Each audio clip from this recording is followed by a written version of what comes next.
Between the years of 1802 and 1815, there was a war between France and pretty much the rest of Europe. It kind of messed up the whole continent.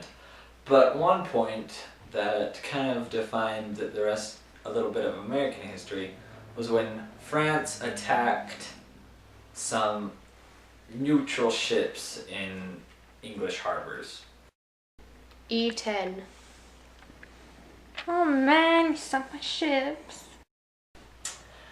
So, the English formed a blockade. The Americans could no longer trade with France. But even worse, they would stop American ships and then, well, they would steal what they called deserters, which were really just Americans, and force them into their navy.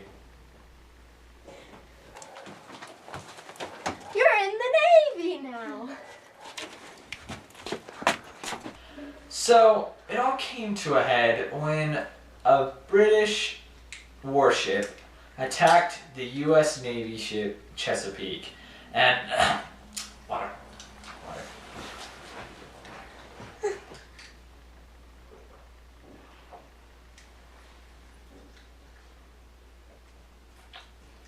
Thank you. I'll think about tipping you later. Goodbye. Goodbye. Anyways. And the attack left 3 dead, 18 wounded, and 4 were impressed and taken away. Kinda sucked.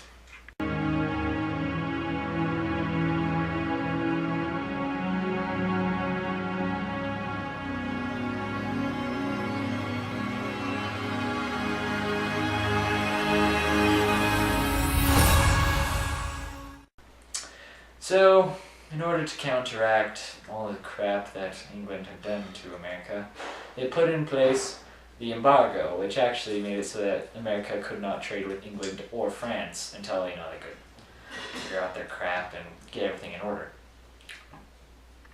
But the problem with that was that England and France actually kind of depended on American trade, and also the New England merchants freaked out a little bit. And this led to some economic problems as well. Do you want to trade this? I want to, but the government says I can't. After this whole fiasco, there was a re-election for president, and Madison, who had actually kind of helped, he was the Secretary of State, kind of helped with the whole economy crashing, but they elected him anyway, which turned out to be a bad idea. Needs more makeup. It's running off. Quickly. Thank you. Okay. Anyway, he was a very weak president. Elsa, are you okay? Thank you. Tenskwatawa was a Native American. He actually had a drinking problem when he was younger. But then he fell unconscious and decided that he had a vision and he wanted to be a prophet. And he inspired Tecumseh to fight the United States of America, which actually didn't work out that great for him. Hi! So, when we last left off, the Americans went into Canada.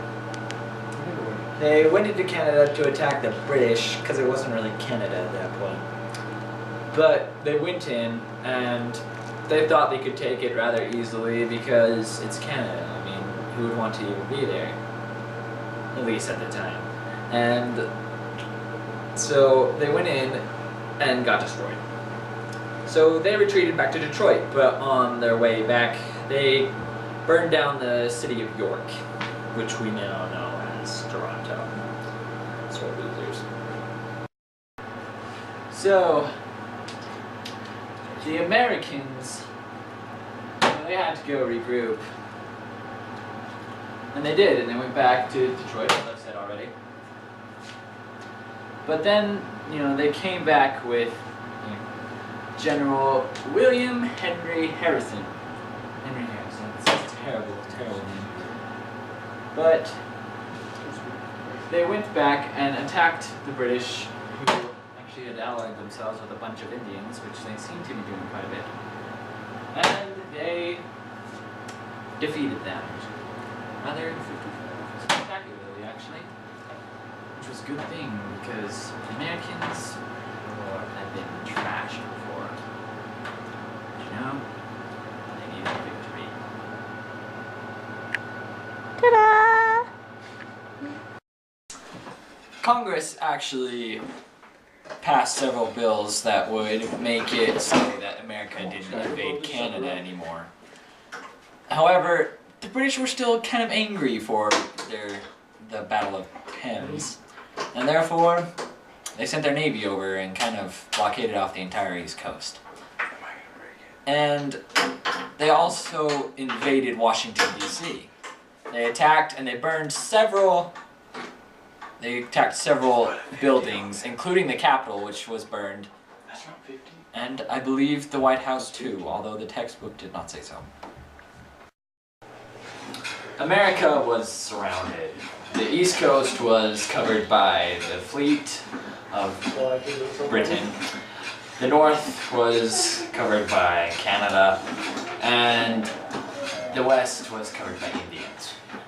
However, Andrew Jackson, the general, really helped out by completely destroying some Creek Indians that were helping the British.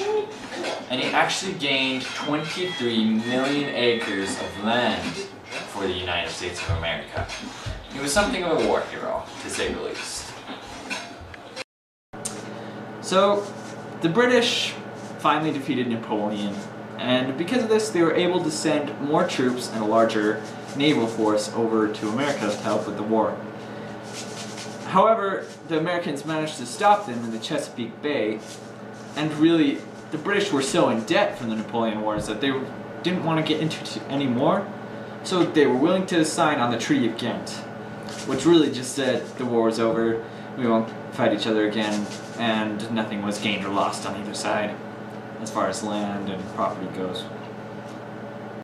And so, after the war, which was really hard, you know, after the war, there was a battle in New Orleans where all the Americans, no, it was the British. The British! It was where the British were! The British were in New Orleans, and Andrew Jackson, what a great guy, man. No, never mind, I hate that dude. Anyway, he got a bunch of, New Orleans French black people, and he just went to town on those guys, man. It was awesome. And he just took them out. But the thing was, it was after the Treaty of Ghent. I mean, what an idiot. I mean, no, I guess he couldn't have known because there's no such thing as the internet or telephones. Anyways. So he couldn't have known, but he went and just trashed them. And as far as they were concerned, it was okay. It wasn't. War's bad, man. It's red peace instead. But, after the war was over, the poor British, I mean, there's like 700 of them that died. 2,000 of them were wounded or captured. And only 13 Americans died. That's amazing. Especially because they attacked, the city. I think they attacked the city. Yeah, they attacked. And only 58 were wounded. 58, that's like my favorite number. No, it's 64.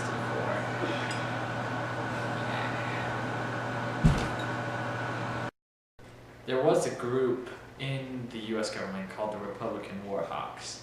They were pushing Madison towards a war. He tried to avoid that by instead demanding that the British recognize the American sovereignty in the West and also, give them their rights on the sea.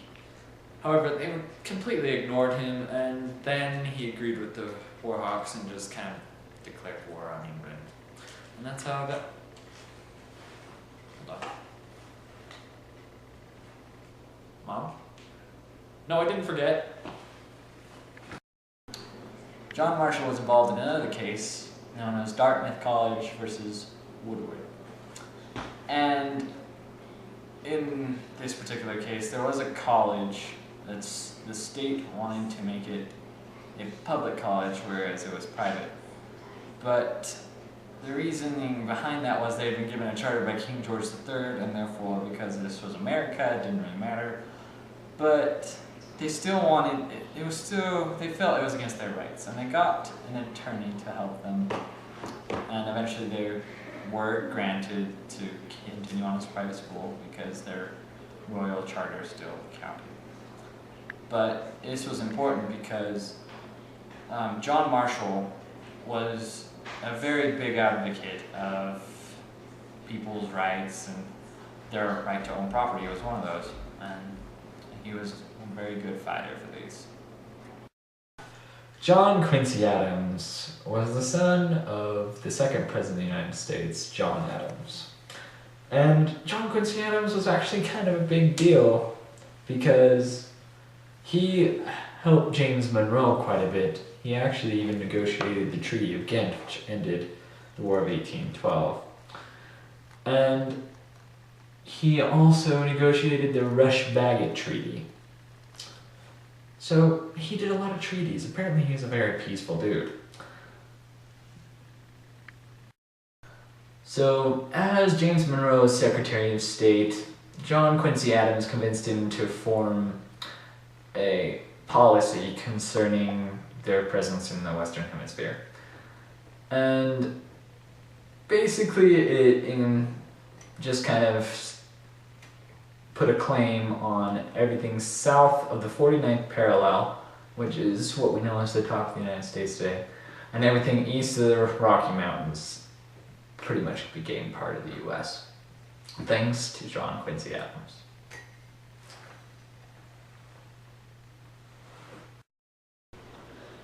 There was a Supreme Court Marshal named John Marshall. I messed that up too, dang it. The government of its state wanted to turn it into a public school, public college. However, they had been given a charter from like King George III or something. Okay, so. So